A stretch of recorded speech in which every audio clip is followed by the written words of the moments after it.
Welcome back to our show where we have unfiltered conversations that matter to women. I'm your host, Yvonne Winkler, certified life coach and women's wisdom guide, author, facilitator, and mental health advocate. I want to acknowledge I'm on the unceded traditional territories of the Comox First Nation, and today we're incredibly honored to host Vera, a beacon of hope and healing in the world of holistic life coaching. Vera is a certified yoga instructor and meditation teacher. She's on a journey through overcoming addiction, that has led her to a profound mission, which is helping others find their way back to a life filled with meaning and joy and connections. And whether you're seeking to heal or grow or simply find your peace, Vera's story and insight today will light the way. Welcome, Vera. How are you? Hi, Yvonne. So good to That have was you. quite the introduction. Well, Thank you so much. and you're so deserving of all pieces of it. I just love having you finally on the show, and we get to talk about a topic that I think you and I really resonated on when we met, which is our journey through sobriety and the different paths we have taken to get there. So let me ask you right out of the gates, Vera, your journey from addiction to healing to me is incredibly inspiring, but can you share how yoga specifically became a pivotal part of your recovery process? Well, I think part of why, and I've been reflecting on this a lot, like why was cocaine and alcohol my drug? Like what made it such a huge part of my life for so long? Because for 14 years, it was like the one thing that was like at the forefront of my mind. I lost my best friends. I lost respect from my partner and my sister, like people who, when I lost them or their respect, felt so much more painful because they were the ones that loved me unconditionally. And I didn't know how to give that love to myself. Mm-hmm. I think growing up, it was like to get love, I thought I just had to perform because the only time I got attention was when I was achieving. Otherwise, like I was in a very strict household, so I didn't have a lot of friends. I wasn't given a lot of opportunities to socialize. So, my two best friends were my parents, and they were my world. Mm-hmm. And they didn't know how to show me the love that I needed, which is something that I've had to come to terms with. And so I equated being worthy to being really good at school, making sure I did everything to make them happy. So, like practicing piano and studying all the time and just staying quiet because they didn't want to deal with really anything that was like outside of their realm of comfort. So I had a lot of emotions with nowhere to go. And I always thought that there was something wrong with me for being so emotional. Mm. So growing into adulthood, I just felt really lonely. Like I had no idea how to connect with people. I thought that in order to be liked and accepted, I had to be the things that my parents wanted me to be, which was like always happy, always enthusiastic. Like any other emotion, difficult emotion was like not allowed and frowned upon. And also, this is another part that I've been reflecting on is like the need to be skinny. Like in Asian culture, it's like if you're not stick thin, you're called fat. And I was called fat a lot when I hit puberty. So, what does cocaine give you? All of these things. Like, you're always happy, you're always enthusiastic no matter what you're really feeling. Yeah. You don't want to eat, so you're going to stay thin. Yeah. And that's something that I've had to actually come to terms with too, is that in recovery, gaining back the weight that puts me into like a healthy body. And that was really hard. But Mm-hmm. like, that's another piece of self-acceptance that comes with the whole healing journey, right? So there's Mm-hmm. like so many layers of healing, and yoga. Why it helped me quit drugs and alcohol was because ultimately it's a place of self-acceptance. Like going to yoga, um, and it wasn't like that straight away. Like when I first started, I was still really competitive. Like I went there to compete and like be good at yoga, right? But then I started going to yin, and then that's when it hit me that like, okay, this is not what it's about. Because in yin, the teacher would have the room really dark, and Yeah. we're in like pretty simple poses, but we're holding them for a long time. Yeah. And so you have like nothing to do except just stay still, and you're like with your thoughts, right? And yeah, that's when I really realized how much pain I was in, Mm-hmm. and what I was running from. And I think really it's the awareness first, right? Because if you're not even aware of what's really going on, it's so easy to deny and just keep forging forward without making any changes. Mm-hmm. I think drugs and alcohol are so easily integrated into our lifestyles. It's so acceptable by society. Like, I mean, talking about a functional alcoholic or a functional drug addict, right? Mm-hmm. Like, as long as you're able to maintain that image that things are okay, Yeah. then it's acceptable. Yeah. Yeah. Yeah. Thank you for explaining to our audience what that means. But being a functional addict means that we're still able to function in our day to day and pretend everything is okay, and put on a fake mask while underneath we're completely crumbling. And that in yeah is one of the sad truths about our society, and one of the biggest things I heard when I wrote my book and people for the first time read how much I was struggling with drugs and alcohol, and they came to me afterwards and said, like, I had no idea, and they had known me for so long, and they were like, I had no idea.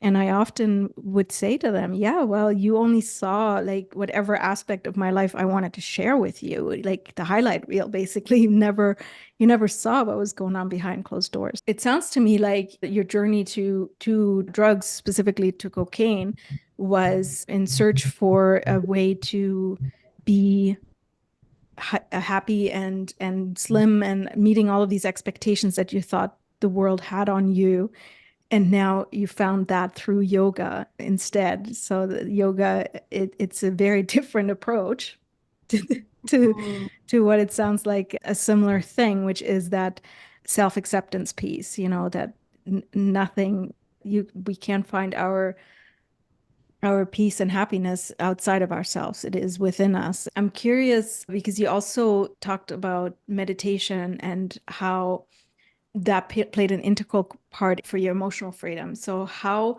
would you say that meditation, because it's such a quiet internal practice, how did that play a grand role in what you call emotional freedom? I think when you first start meditating, it just really sucks because you have to like deal with stuff that you've been suppressing. Yeah. And the more you suppress, the harder the rebound is. But I think the more you do it, the more you realize it's not going to kill you. And when you realize emotions aren't that scary, it's it's almost like you're realizing that the monster under the bed is just like this tame little rabbit. Like you just made this huge thing in your head of how scary it was going to be. And then when you face it, it's like, oh, Yeah. it's not the bad. It takes a while.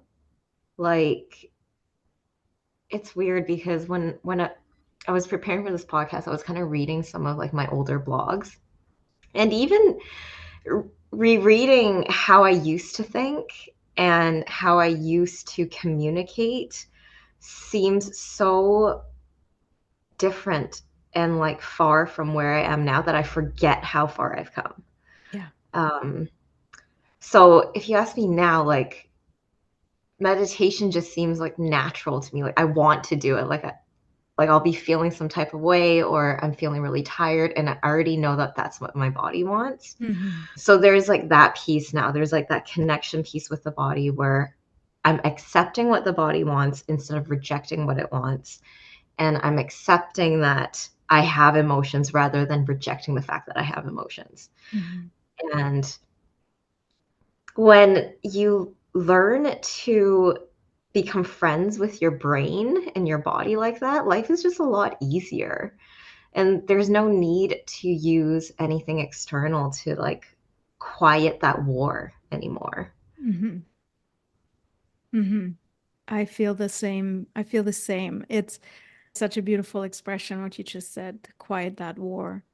Because the war was within myself. It had nothing ever to do with anybody outside of me. And that rage, that internal war that I was fighting, I gained back so much time because I didn't have to play that game anymore. And my mindfulness practice, including meditation, as you know, I'm not so big on the yoga yet, but I'll get there. Um, my mindfulness practice really improved because I didn't have to spend, say, 80% of my energy feeling guilty or undoing the criticism that I had on my behaviors and actions that were a result of my addiction. So I could just, when my body, like you said, when my body was feeling that craving to sit in quiet and just reflect or to meditate, I could just go right into it, and it didn't require me to first deal with all of the side noise that was going on, that war that you're talking about. So I really can appreciate that sentiment. The other thing I wanted to circle back to that you said was that mind-body connection and self-acceptance. Can you share or pinpoint what you think the difference is now that you are not drinking or using cocaine? How did that help you gain that self-acceptance with your body in whatever shape and face it is in right now? Well, I think before I just listened to my mind a lot, which was like that inner critic voice, which is probably like some semblance of my parents' voice saying like, well, if you don't want to go to this thing, do some cocaine, then you'll want to go. Mm-hmm. If you don't want to talk to this person, like drink some alcohol, then you'll feel like talking, Mm-hmm. right? And then the shift since I started practicing yoga is listening to the body. So like the body doesn't want those things, right? Yeah. Like I can still remember that feeling of reaching for a drink and my body's like, no. But the mind is like, yes. Yeah. Yeah. And it felt so gross going down. But like after that first drink and you're numb, then each drink gets easier and easier, Yeah. right? Yeah. And then now it's like the body wants food. And instead of saying, no, don't eat that, you're going to get fat, it's like, no, my body wants food. And intuitively, this is what I'm actually craving. And like when you learn to listen to what the body actually wants, it's like really simple. Like I want an apple right now because I'm craving like the vitamin C, or like I want to have a piece of fish right now because I really need some protein to recover from that workout. And sometimes like last night it was like I really want chocolate because I think I wasn't like eating enough carbs this week or something. And I felt great today when I woke up. It's like my glycogen has been restored. I don't know. So Yeah. I love listening to my body now. Like Yeah. I'm like, you're so wise. Yeah. Like, yeah, Yes. just like seriously. And that's what I mean by becoming best friends with the body. It's like, what do you have to say to me now? And even like my mind, since I've been practicing and teaching yoga, especially since I've been teaching really, because you know you really have to practice what you preach, otherwise you feel like a hypocrite. So since I've been teaching my students, like, you know, befriend your mind and thoughts aren't that scary, like let them come, they will come, and then let them go. I'm less attached to my thoughts. And I think that's been a major piece of recovery as well, is like knowing that when certain thoughts come, I don't necessarily have to engage with them or believe them even. I have that choice. And like that's where the freedom is. And like once you discover that, yeah, freedom seeker, right? Yeah, you don't have to believe everything that goes through your brain. That's for sure. And I'm curious how much coaching had to do with that shift for you. Like you and I, just before we hit record, we were chatting a little bit about how coaching has both influenced us in such tremendous ways, right? So when it comes to, say, this example specifically, how much do you think coaching gave you the courage or the clarity to transform that and to choose which thoughts you want to pick up and which ones you just want to like, okay, you can stay in the back seat here. And Yeah, I mean, coaching was the final piece. I think before we did the coaching course, it was harder for me to articulate and put into words what I was feeling. Because, like, maybe I'd be able to voice an emotion, but I wouldn't be able to voice what was the value that's coming up because of that emotion. What is the request? What is the need, right? And that's the difference, is like going beyond. Okay, first I learned how to feel. Okay, what's beyond that? How do I communicate that in a way that's effective with the people around me so that I do feel not just love from myself, but love from those around me? Because that's a huge piece as well. Like, we're so used to being givers that sometimes it's really foreign for us to learn how to receive. And until we do that, it's not full. Like the connection isn't a two-way street yet. yes. So I think coaching ultimately helped me a lot with communicating. It helped me a lot with self-knowledge. It also helped me with some deep-seated stuff that I still hadn't healed. There were still some beliefs that I held on to about, you know, fundamental flaws that I had. And and I remember there was that one session that we had where it was a major breakthrough for me because I was like, I hurt this person and I still haven't forgiven myself for it. And Dan was like, I see this protector in you and I see like the well-meaning behind what you did. But if you really ground into yourself, who do you think you were really trying to protect? And I was like, holy shit, it was me. Yeah. And then with that realization, so many pieces kind of fell into place. Like I could go back to so many parts of my life where I felt deep regret about.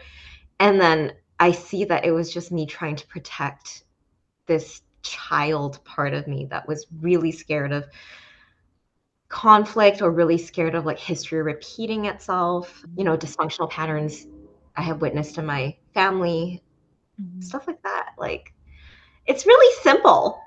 And yet it felt so convoluted and complicated at the time. Like, oh, what is wrong with me? Why am I like this? You know? Yes, yes. So I hear you say that, you know, learning how to feel without substances so that you actually give your body and your soul the ability to actually feel what's actually going on. Then learning how to communicate those feelings in an effective way, and then having someone in your life who can see the things or reflect some things or ask you some questions on things that you weren't able to see for yourself anymore because you've been looking at it for so long that you couldn't see the Yes. whole Yeah. picture anymore. Yeah. Yeah. Yeah. Yeah. Yeah. So we can't do any of this alone, can we? Like there are so many pieces we must do alone, and then there are there are so many pieces that are just so much better together. Yeah. Absolutely. Like, I feel so lucky every day that um, I have my yoga community because when I got sober, it was, you lose a lot of people, right? Mhm. It's not just people that I used to party a lot with, it's also like people that I had been using or getting drunk in order to deal with them. And so, yeah, it suddenly gets really quiet and it's scary because you're like, I'm making this huge change in my life. Does that mean that I have to sacrifice all of my friends and Mhm. my social life? And for a little bit, that's what it seems like. But then you realize that by stepping into this new life and having the courage to step into this new version of yourself, you're going to attract new people. And that's exactly what happened. I found so many more like deeper, more aligned connections in my community now. And it had to start with just like me stepping outside of my comfort zone a little bit and just be like, do you want to go for a walk sometime? Or do you want to go for coffee sometime? And yeah, just creating new friends. Yeah. And it's been so fulfilling because it's real. It's Mhm. not the type of friendship where you wake up in the morning, you're like, I don't remember what I said. And oh God, that was kind of fake of me when I pretended to agree that I really don't. Yeah. Or like I pretended to have a lot of fun when that's not even my scene, you know? Yeah. And now it's like we hang out, and if my body's like, okay, I'm tired, it's time to go home and rest, then I'll just like, yeah, I'm good. That was a great conversation. I'm gonna head home now. I You know, love like that. I love that you said exactly that example because I think out of all of the things I had to give up, this is the one that I cherish the most is that I do not for one bit feel bad or guilty now to say, you know what, I'm tired. I'm out of here because yeah. and this was for me, it was a coping mechanism at the very early stages of my sobriety because not that I ever went to AA, I chose a different path, but one of the sayings of AA was one that was guiding me throughout my entire sobriety journey and still does, and that is the acronym HALT: hungry, Yes. angry, lonely, tired. And I knew, especially in the beginning phases of my journey, if I was three or all four of them, I was in trouble. Like I would, it makes it that much easier for me to fall back into my old patterns. And so I I really treasured my rest. I really made sure I slept as good as possible. And then always kept myself fed too, so that I wasn't, going reaching for other things, which brings me right back to something you said earlier, and I wanted to circle back to as well. I tried to quit many times. It wasn't a one and done thing for me. Mm. And I identified one of the reasons I always fell back into drinking was the weight gain. And so I like because I was gaining weight when I was sober, I was like, well, what's the point? I might as well just go back to drinking. And when I quit finally, that was the one thing that I absolutely resoluted around. I was like, I'm going to detach on what this may look like for me in my body as long as it's not alcohol or drugs that I'm feeding it. So if I have a sugar craving and I want chocolate, I'm going to give myself chocolate. If I want to, like, I wasn't demonizing any foods or anything in the name of just getting through this next, like, whatever craving I was having just to stay sober. So but I can see how, and I can absolutely resonate with how body image like that can set people back into old patterns because it has for me. So I definitely appreciated you saying that connection earlier about mind, body, and that self-acceptance piece that comes from doing yoga, finding a new community, finding a healthier way of being with people in community to that isn't fake and that is very supportive in Mhm. in many ways. Yeah, I love that. So Vera, reflecting on our journey in of sobriety, like how do you approach helping those who are at the beginning of their sobriety journey through your coaching? Number one thing that I make very clear is there's no shame in it. So, like you, it wasn't a one and done for me. I probably had like 50 relapses. So, Mm-hmm. you know, and each time it was debilitating shame. And then that shame Yeah. just makes you spiral harder. Harder. Yeah. And then you just want to numb again, Yeah. right? So, number one is there's no shame in it. The fact that you even have the awareness to want to make a change in your life, that's huge. Mm-hmm. Because that means that you're no longer coming up with excuses constantly to say, like, well, actually, it's not that bad. And, you know, everybody drinks. And, you know, I'm only using once a week now. You know, like, there's so many lies we can tell ourselves. Yeah. And and it's because shame wants to keep us silent. Yes. And Oh, I love that. Yes. Shame wants to yeah, keep us silent. and that's something that I had to overcome as well. Like I only recently wrote a blog and shared it with the yoga community about my sobriety journey, and the overwhelming amount of support that I received only reinforced the fact that there's no room for shame in the Mm. recovery journey. Mm. The more open and honest you are with others, it gives you the permission to be open and honest with yourself, which is the first step to Yes. recovery. Yeah. Yeah.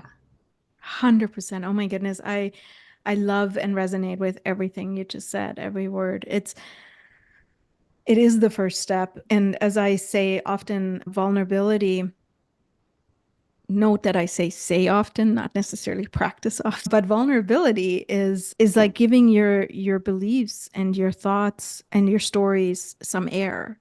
And as soon as we give them air, in a safe space, in the container, Mhm. say, Yes. Yeah. of a coaching session or a therapy session, where the person that you're with is holding that sacredness and also the safety of the space, and there's no judgment.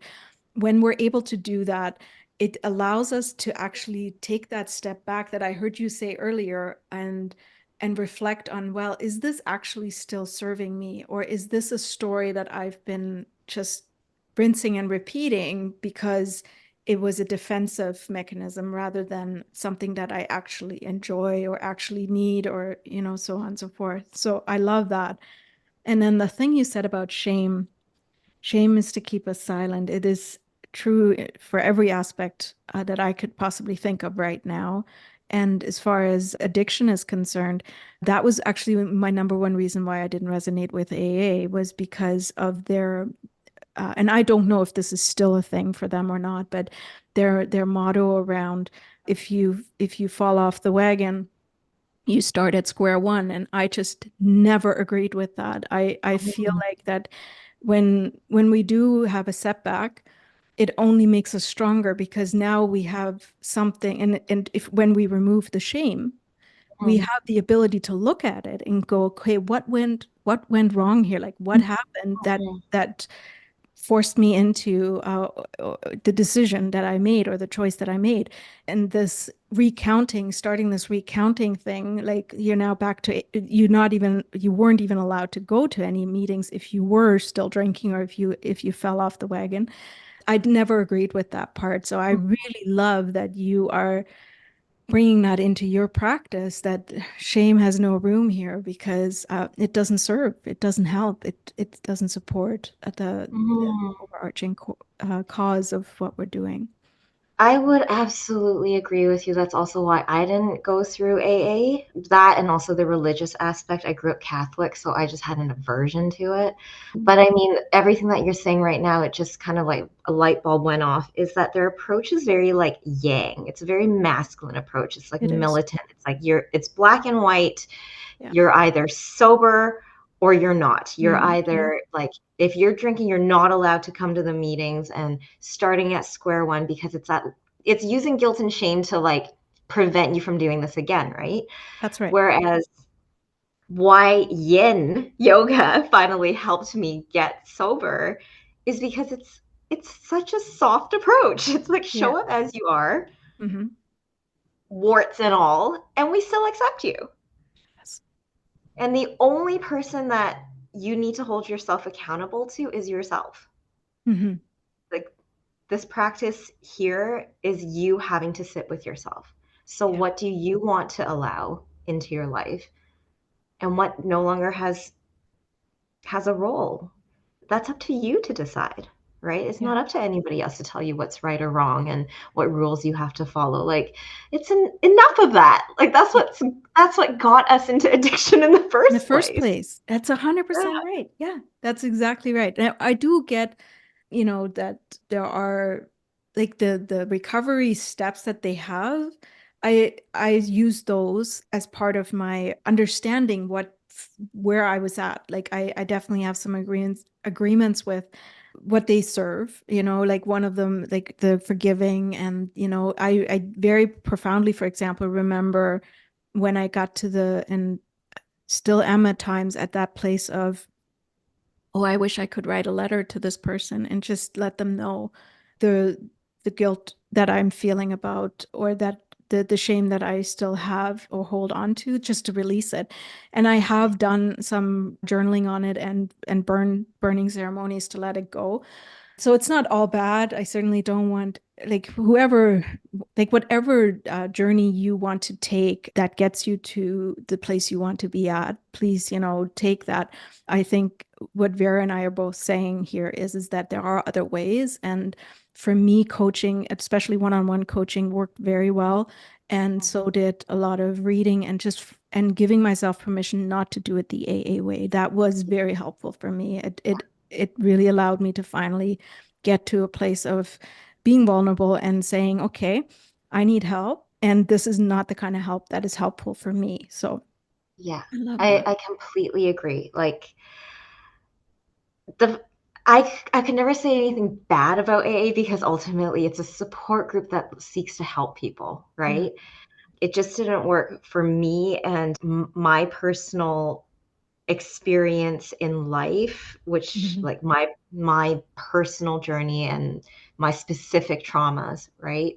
Yeah. Like, I needed a different approach. So, listening, for those who are listening and who may be feeling like they're on that edge of like needing to make a change, but they just haven't quite committed to it or don't really know where to start, what words of encouragement do you have?